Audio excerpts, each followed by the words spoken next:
आनंदम। अगर आप योग साधना की शुरुआत करने जा रहे हैं तो आपको इस 5 चीजों का ठीक से ख्याल रखना है। एक, योग साधना आपको एम्प्टी स्टमक, भूखे पेट से, खाली पेट से करना है। क्यों?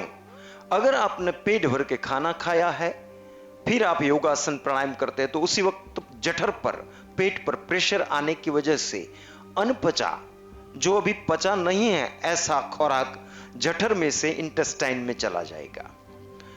जब भी खुराक पूरी तरह से पच जाता है तो जठर और इंटेस्टाइन को जोड़ने वाला जो पाइलोरिक ओरिफिस वाल्व है वो अपने आप खुल जाता है। लेकिन जब आप खाना खाने के बाद तुरंत योग साधना करते हैं तो पेट पर प्रेशर आने की वजह से वो वाल्व पहले खुल जाता है, समय के पहले खुल जाता है, और जो खुराक अभी पचा नहीं है ऐसा खुराक अंतड़ियों में चला जाता है जो आपकी डाइजेस्टिव सिस्टम को डिस्टर्ब करेगा।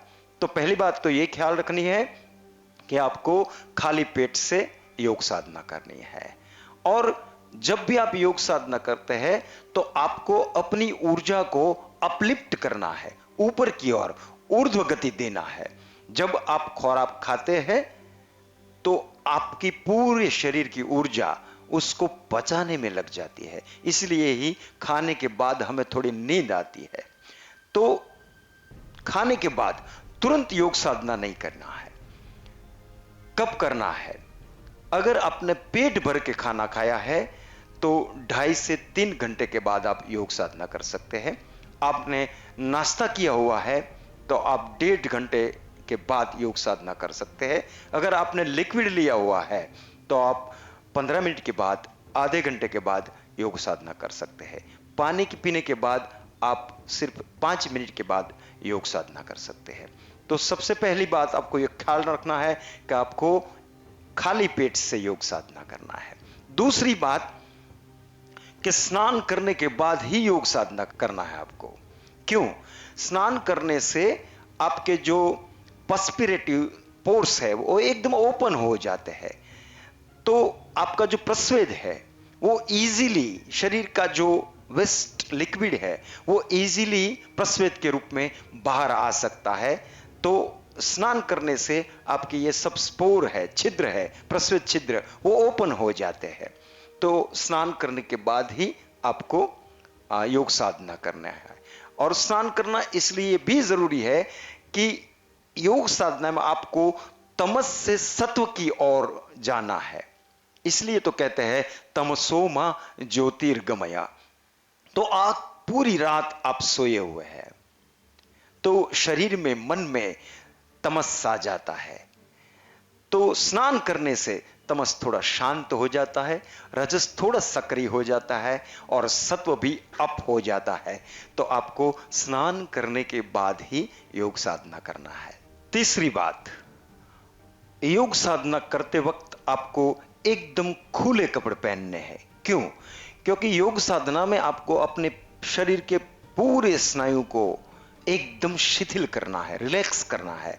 अगर आपने बहुत चुस्त कपड़े पहने हुए हैं, टाइट कपड़े पहने हुए हैं, तो आप अपने शरीर को, अपने सब मसल्स को ठीक से रिलैक्स नहीं कर पाएंगे।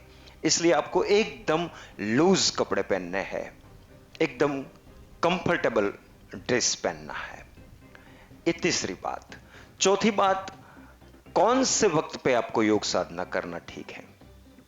सुबह और शाम का जो वक्त है वो योग साधना के लिए बिल्कुल उपयुक्त वक्त कहा गया है।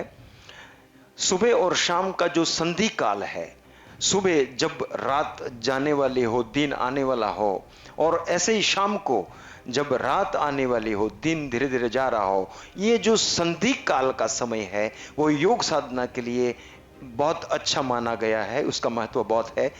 इसलिए कि वो संधि काल में उस वक्त सहज रूप से आपकी सूर्य नाड़ी और चंद्र नाड़ी दोनों सम्यक रूप से, समान रूप से चलती है। उसी वक्त जो कॉस्मिक एनर्जी है, जो प्राण है वो आपकी मध्य नाड़ी, ब्रह्म नाड़ी, सुषुम्ना में से प्रवाहित होता है। आपका मन सबसे ज्यादा कॉन्सेंट्रेट उसी वक्त होता है। उसी वक्त आप योग साधना करते हैं तो आपको मन शांत होगा, ध्यान में भी प्रवेश सरलता से हो सकता है। इसलिए ये जो समय है सुबह और शाम का समय, ये योग साधना के लिए बहुत अच्छा है। वैसे आप और समय पे भी कर सकते हैं। दो समय ऐसा है, अगर उस समय पे आप योग साधना ना करें तो बहुत अच्छी बात है। दोपहर का जो 12 बजे के आसपास का 1 घंटे का जो वक्त है, आप उसमें योग साधना ना करें।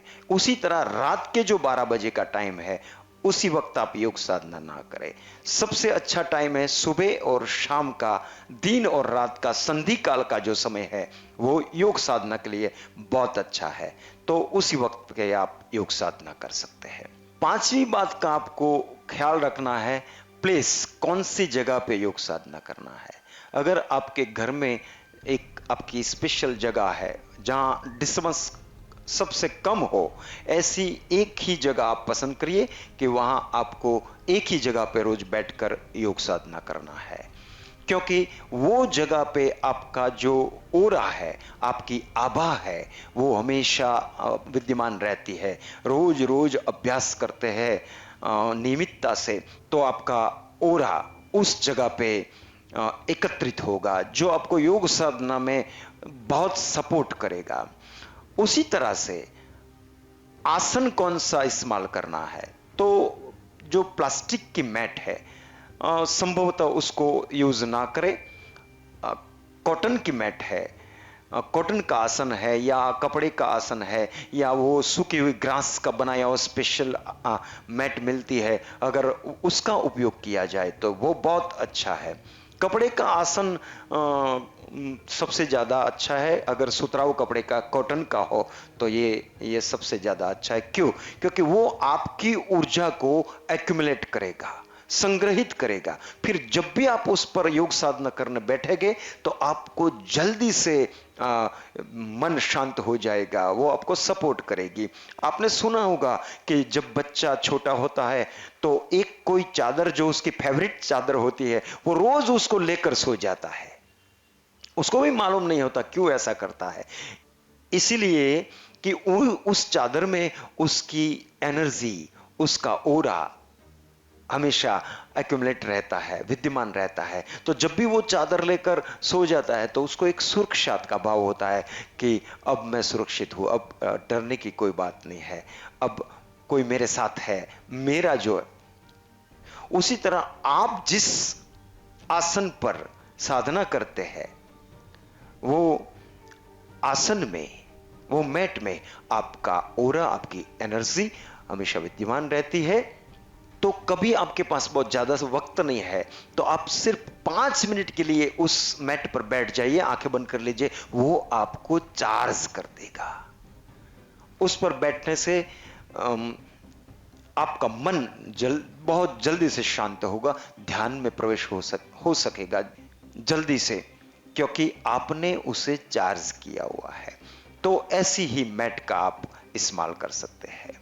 तो अगर आप योग साधना की शुरुआत करने जा रहे हैं तो इस 5 चीजों का आपको ख्याल रखना है। 1, आपको भूखे पेट से योग साधना करना है। 2, आपको स्नान करके योग साधना करना है। 3, आपको एकदम खुले कपड़े पहनना है। आपको सुबह और शाम के वक्त योग साधना करना है। और आपको एक ही जगह तय करना है कि आप कहां पे योग साधना करेंगे। और आपका जो आसन है वो कॉटन का और कपड़े का या फिर सूखी हुई घास वाला आसन हो तो ये बहुत अच्छा है। तो आप इस तरह से योग साधना की शुरुआत कर सकते हैं। रोज नियमितता से योग कीजिए, स्वस्थ रहिए। ओम आनंदम।